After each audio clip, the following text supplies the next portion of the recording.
बिस्मिल्लाहिर्रहमानिर्रहीम। अस्सलाम वालेकुम वरहमतुल्लाहि वबरकातुहू। कैसे हैं आप सब लोग? तो जनाब आज मैं आपके लिए बहुत ही मज़ेदार सी रेसिपी लेकर आई हूँ। बकरा ईद स्पेशल ये रेसिपी है।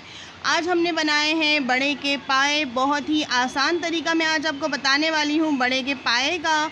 बहुत ही मज़ेदार से ये पाए बनकर तैयार होते हैं और इसको बनाने का तरीका भी बेहद आसान है। इंशाअल्लाह आपको ये रेसिपी बहुत पसंद आएगी। तो चलिए जल्दी से हम अपनी रेसिपी को स्टार्ट कर लेते हैं। बिस्मिल्लाहिर्रहमानिर्रहीम।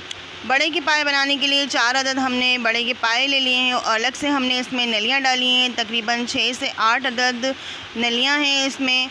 और पायों के अंदर ये देखिए इस तरह से हमने जो नॉर्मल आटा घर में होता है गेहूं का आटा वो हमने डालकर रख दिया है।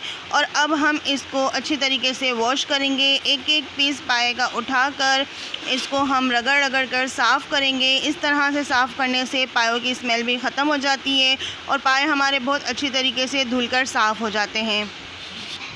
तो बस जनाब इसी तरीके से तमाम पायों को हम अच्छे से धो लेंगे। पाए बनाते हुए हमेशा इस बात का ख्याल रखें जितने अच्छे तरीके से हम पायों को वॉश करेंगे पायों का जायका उतना ही अच्छा बनेगा और उसमें से हीक भी नहीं आएगी। तो देखिए व्यूवर्स, पायों को हमने अच्छी तरीके से धो लिया है और कुकर में डाल दिया है। नलियाँ अभी हमने अलग रखी हैं, नलियों को हमने इसमें नहीं डाला।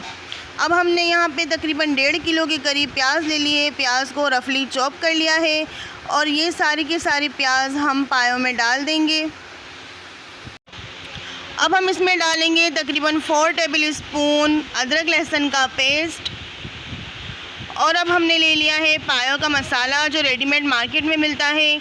यहाँ पे मैंने शान का मसाला लिया है, शान का पाया मसाला। आप किसी भी अच्छे ब्रांड का मसाला ले सकते हैं। ये टोटल मिलाकर 3 साशे के करीब मसाला है। और यहाँ पे अब हमने ले लिया है साबित गरम मसाला। उसमें है 3 से 4 अदद तेज़ पत्ते, 4 से 5 अदद हमने ले ली है बड़ी इलायची, 15 से 20 अदद हम इसमें डालेंगे काली मिर्चें, 1 से 1.5 टेबल स्पून हम डालेंगे ज़ीरा।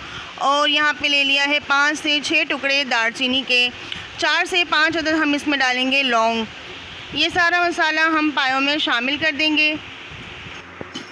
अब हम इसमें डालेंगे हल्दी powder 1 table spoon, 1 table spoon हम इसमें डालेंगे पिसी हुई लाल मिर्च और तकरीबन 1 टीस्पून के करीब हम इसमें नमक डालेंगे क्योंकि नमक पाए के मसाले में भी शामिल होता है, इसलिए नमक हम इसमें कम रखेंगे। और यहाँ पे हम इसमें डालेंगे 4 गिलास पानी। तो जो हमारे पास नलियाँ थी हमने अलग रखी हुई थी उसको एक बड़े पतीले में डाल दिया है और सेम प्रोसेस हमने इसके अंदर किया है जैसे हमने पाए चढ़ाए हैं। पायों में जो स्पाइसेस हमने शामिल किए हैं वो सेम स्पाइसेस हमने इसमें भी डाले हैं और इसमें हम डालेंगे तकरीबन 8 से 10 गिलास पानी। तो जनाब यहाँ पे पतीले को हमने कर दिया है कवर और पतीला भी हमने गैस पे रख दिया है। कुकर को हमने बंद करके कुकर को भी गैस पे रख दिया है। आंच अभी हमने तेज़ रखी है। तेज़ आंच पर अभी हमने इसको 3 मिनट के लिए पकाना है। बस जनाब जो 3 मिनट हो चुके हैं आंच को अब हमने मीडियम कर दिया है। अब हम इसको पकने के लिए रख देंगे तकरीबन आधे घंटे तक। देखिए व्यूवर्स, आधा घंटा हो चुका है और हमारे कुकर में सीटी भी बज चुकी है।